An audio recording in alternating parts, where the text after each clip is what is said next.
గా జరగనుంది. మంగళగిరి పార్టీ కార్యాలయంలో చంద్రబాబు పోలిట్ బ్యూరో జాతీయ రాష్ట్ర కమిటీలో ఉన్న నేతలు మహానాడు నిర్వహించనున్నారు. రాష్ట్రంలోని అన్ని నియోజకవర్గాల నేతలు కార్యకర్తలతో అక్కడి నుండే వారు ఆన్లైన్లో మాట్లాడనున్నారు. రాష్ట్రంలో కూటమి ప్రభుత్వం ఏర్పడి 2 ఏళ్లు కావడం, త్వరలో స్థానిక సంస్థల ఎన్నికలు జరగనుండటంతో మహానాడు తీర్మానాలు, చర్చలపై అన్ని వర్గాల్లోనూ ఆసక్తి నెలకొంది. స్థానిక సంస్థలకు కేడర్ను సమాయత్తం చేసేందుకు ఇది ఉపయోగపడుతుందని భావిస్తూ ఉన్నారు.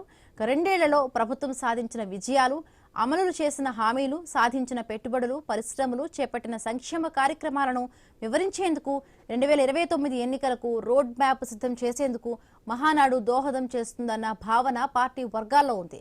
ఈ క్రమంలో మంగళగిరిలోని పార్టీ కార్యాలయానికి సీఎం చంద్రబాబు, మంత్రి నారా లోకేష్ వచ్చారు. చంద్రబాబు నాయుడు గారి నాయకత్వం, నారా చంద్రబాబు నాయుడు గారి నాయకత్వం, శ్రీ లోకేష్ గారి నాయకత్వం, నారా లోకేష్ గారి నాయకత్వం.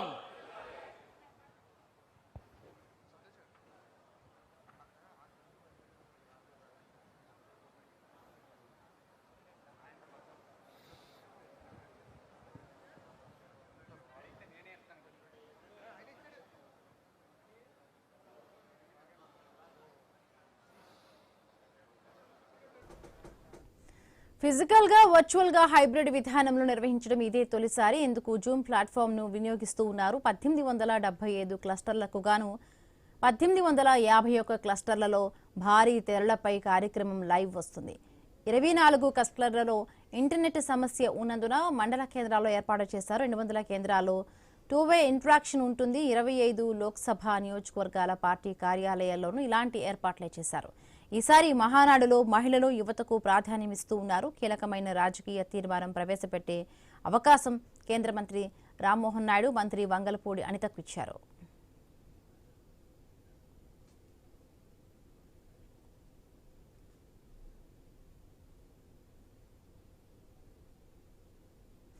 టీడీపీ మహానాడు కార్యక్రమం ప్రారంభమైంది. 2 రోజుల పాటు వర్చువల్ గా కూడా ఈ కార్యక్రమం జరగనుంది. నేపథ్యంలోనే మా కరెస్పాండెంట్ సాగర్ టీడీపీ కార్యాలయం నుంచి ఆ మహానాడుకు సంబంధించి కూడా మరిన్ని పూర్తి అప్డేట్స్ అందించడానికి లైవ్ లో సిద్ధంగా ఉన్నారు. Very good morning Sagar. Good morning Himabindu.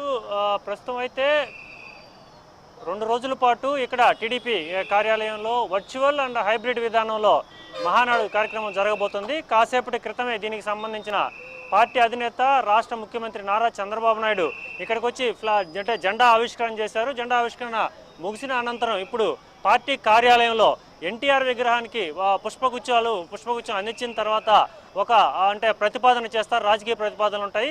అనంతరం కూడా 10 గంటల 45 నిమిషాలకి చంద్రబాబు నాయుడు ప్రసంగం మొదలవుతుంది. అలాగే 11:20 వరకు ముఖ్యమంత్రి ప్రసంగిస్తారు. అనంతరం కూడా నారా లోకేష్, అంటే పార్టీ వర్కింగ్ ప్రెసిడెంట్ ఉన్న నారా లోకేష్ 12 గంటల నుంచి 12:25 వరకు మాట్లాడతారు.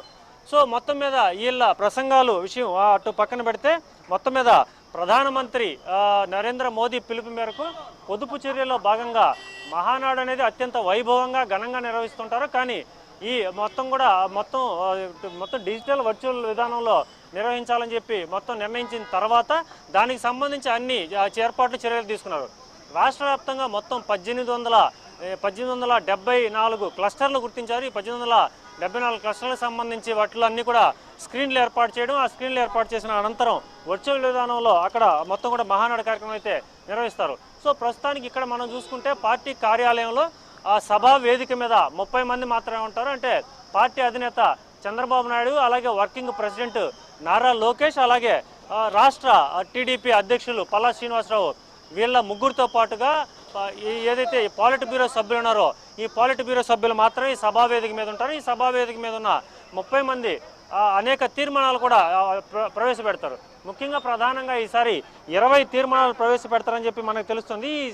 ఈ తీర్మానాలు కూడా సామాజిక సమతుల్యం ఉండే విధంగా చూస్తున్నారు. అలాగే ముఖ్యంగా 65 మంది మొత్తం మీద వక్తలు ఈ సమావేశాల్లో 2 రోజుల్లో 65 మంది వక్తలు ప్రసంగించే అవకాశం ఉంది.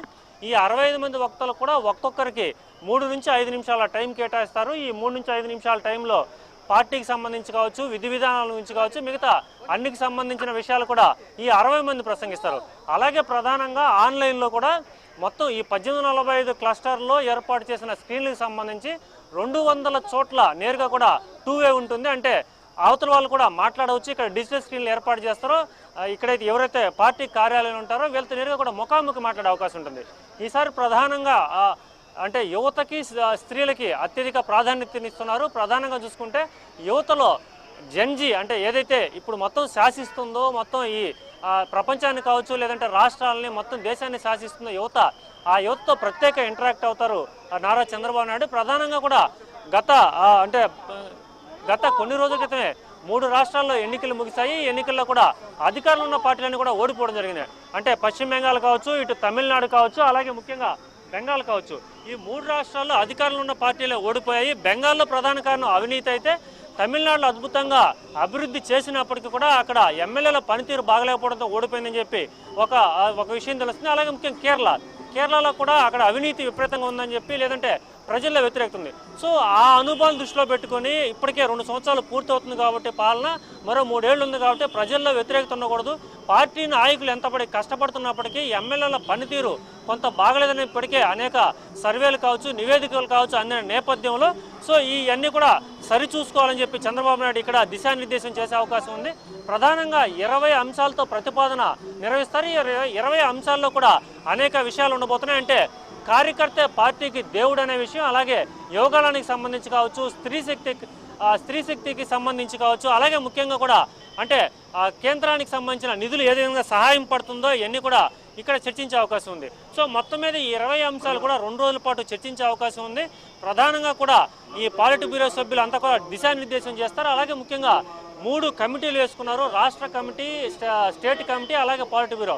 సో ఈ కమిటీలు మొత్తం 250 మంది ఉన్నారు. ఈ 250 మందిలో 90 మందిని ఆయా శాసనసభ అంటే ఏదైతే నియోజకవర్గాలు కావచ్చు, పార్లమెంటు నియోజకవర్గాలు కావచ్చు, వాళ్ళందరికీ పంపించి అక్కడ పరిశీలకులుగా ఏర్పాటు చేశారు. మొత్తం మీద వీళ్ళందరినీ వదిలేస్తే ఇక్కడ మిగిలిన వారు ఇక్కడ కేంద్ర కమిటీ కార్యాలయం నుంచి కూడా ఆపరేట్ చేసే అవకాశం ఉంది.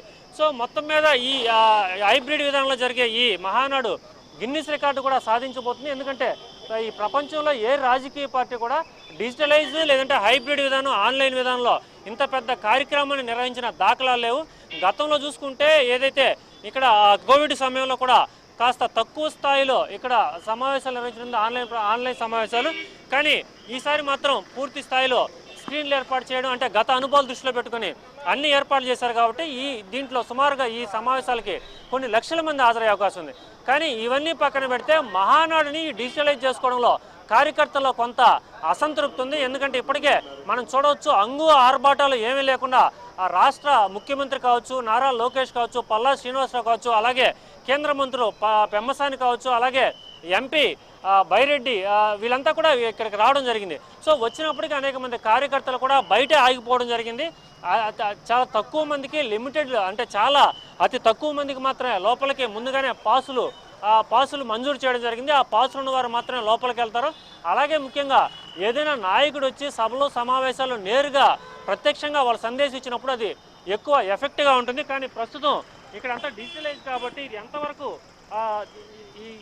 ఎంతవరకు సక్సెస్ అవుతుంది, ప్రజలు అంటే టీడీపీకి సంబంధించిన అభిమానులు కావచ్చు, వీళ్ళంతా కూడా ఎంతవరకు సాటిస్ఫై అవుతారు, ఇవన్నీ కూడా చూడాల్సింది. సో మొత్తం మీద ఈ 2 సంవత్సరాలు అంటే జూన్ 4కి ప్రభుత్వం అంటే ఎలక్షన్లు ముగిసి జూన్ 4కి 2 సంవత్సరాలు పూర్తిగా వస్తుంది. ఈ 2 సంవత్సరాల్లో పార్టీ ప్రజలకు ఏం చేసింది, అలాగే ముఖ్యంగా అంటే సంక్షేమ పథకాలు ఏ విధంగా అమలు చేసింది, మరి ఇంకేమైనా అమలు చేయాలా, ఇవన్నీ కూడా చర్చించుకునే అవకాశం ఉంది.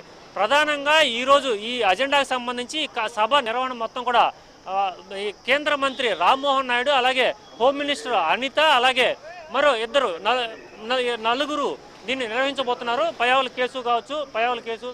సో మొత్తం మీద ఈ నిర్వహించి మహానాడుని ఖచ్చితంగా సక్సెస్ చేద్దాం. అలాగే ఫిజికల్గా ఏ విధంగా సక్సెస్ చేసామో అలాగే వర్చువల్ హైబ్రిడ్ విధానంలో కూడా సక్సెస్ చేసేదానికి అన్ని కూడా ఏర్పాటు చేశారు. ప్రధానంగా ఇప్పుడు మనం ఇక్కడ హోర్డింగ్స్ కూడా చూడొచ్చు.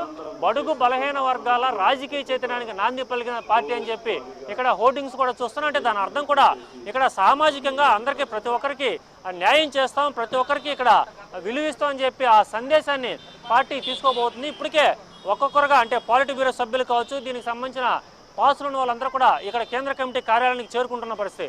సో మరికొద్దిసేపట్లోనే రాష్ట్ర అంటే ముఖ్యమంత్రి అలాగే పార్టీ అధినేత ఇప్పుడు కార్యాలయంలో ఎన్టీఆర్ విగ్రహానికి పుష్పగుచ్చం అందజేస్తూ ఉన్నారు. దీని అనంతరం కూడా దీనికి సంబంధించిన అంటే ఏదైతే ప్రతిపాదనలు ఉన్నాయో రాజకీయ ప్రతిపాదనలు, ఆ ప్రతిపాదనలు కూడా ప్రవేశపెడతారు. రాజకీయ ప్రతిపాదన ప్రవేశపెట్టిన అనంతరం ముఖ్యమంత్రి తన సందేశాన్ని ప్రజలకు ఇస్తారు డిజిటల్ రూపంలో.